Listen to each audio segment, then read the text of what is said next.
Hey people, welcome back to English with Ananya. मेरा नाम है अनन्या सिंह और आज के 15 मिनट शो, इनफैक्ट आज तो 15 मिनट का भी शायद नहीं होगा, 5-10 मिनट्स का होगा।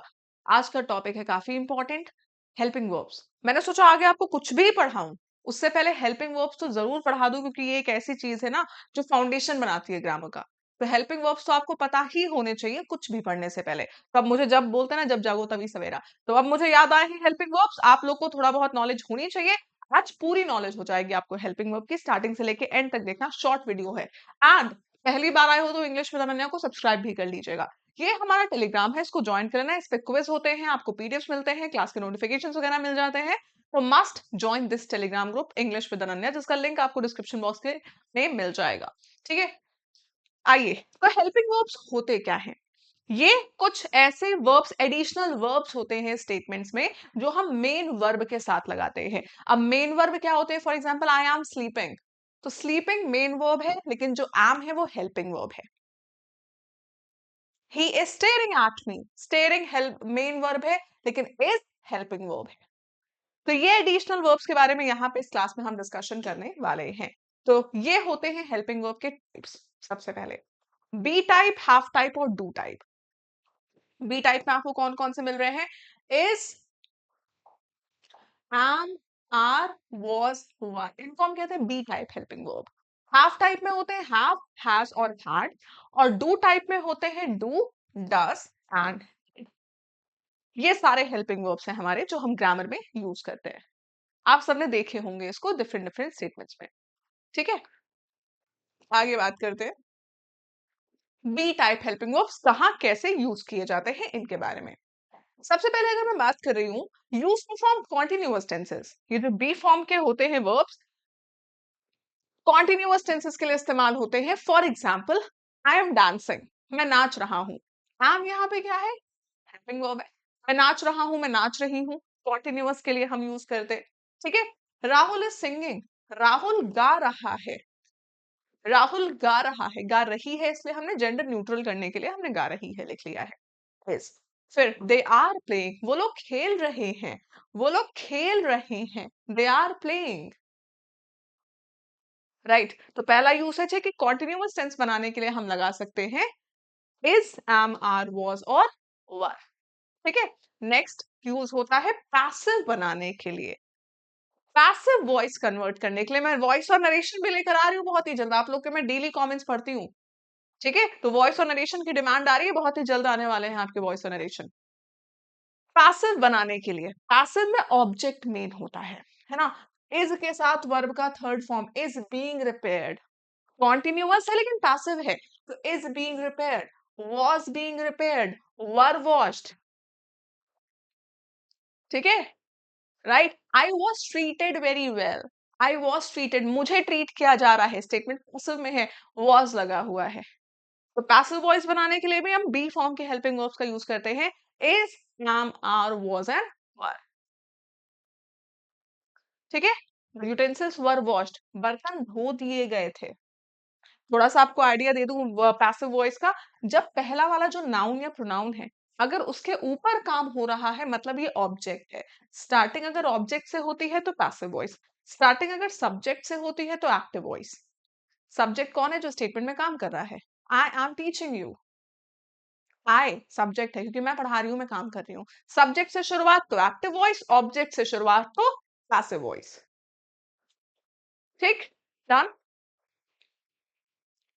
अब आते हैं हम half form of helping verbs के ऊपर। ठीक है, चलो देखते हैं परफेक्ट टेंसेस। परफेक्ट टेंसेस में हैव, हैज और हैड तीनों यूज होते हैं, प्रेजेंट और पास्ट परफेक्ट टेंसेस में। ठीक है, she has participated in the competition, वह प्रतियोगिता में, उसने प्रतियोगिता में भाग लिया है, उसने प्रतियोगिता में भाग लिया है। शी हैज पार्टिसिपेटेड, याद रखना इनके साथ हमेशा वर्ब का थर्ड फॉर्म लगता है। हैज, हैव, हैड तीनों हेल्पिंग वर्ब्स के साथ we always use the third form of verb, हमेशा वर्ब का थर्ड फॉर्म यूज करते हैं। ठीक है, Rahul has finished practising, has finished practising.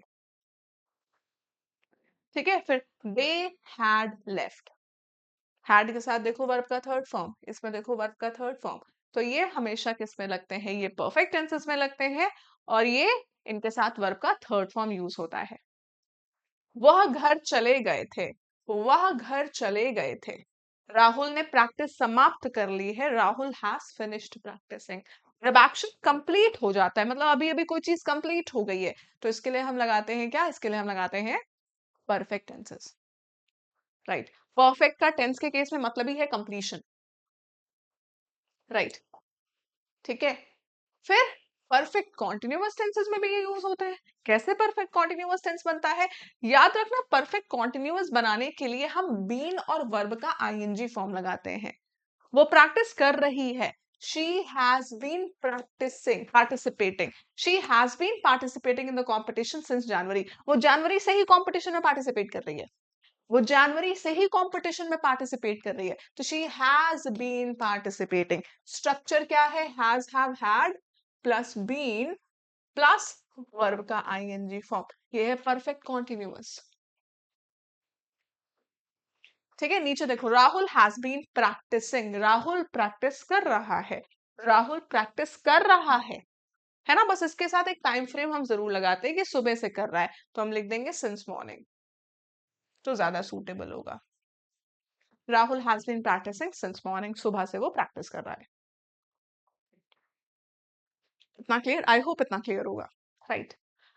फिर अब हम आते हैं do form of helping verb, do, does, did, ठीक। आइए, use to negative statements and questions. Negative statements और क्वेश्चंस के लिए लगता है, I don't like him, I don't want you to talk, I don't want this, he doesn't he doesn't participate, he doesn't like tea। तो negative sentences में हम लगाते हैं, my mother did not like the dress, मेरी माँ को dress पसंद नहीं आई, मेरी माँ को ड्रेस पसंद नहीं आई। डू यू वॉन्ट कॉफी, सवाल के लिए भी लगाते हैं, डू यू वॉन्ट कॉफी, तुम्हें कॉफी पसंद है?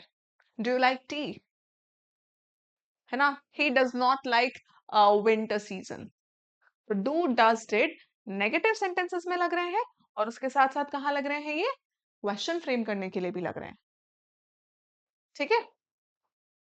फिर यूज इन इम्परेटिव्स।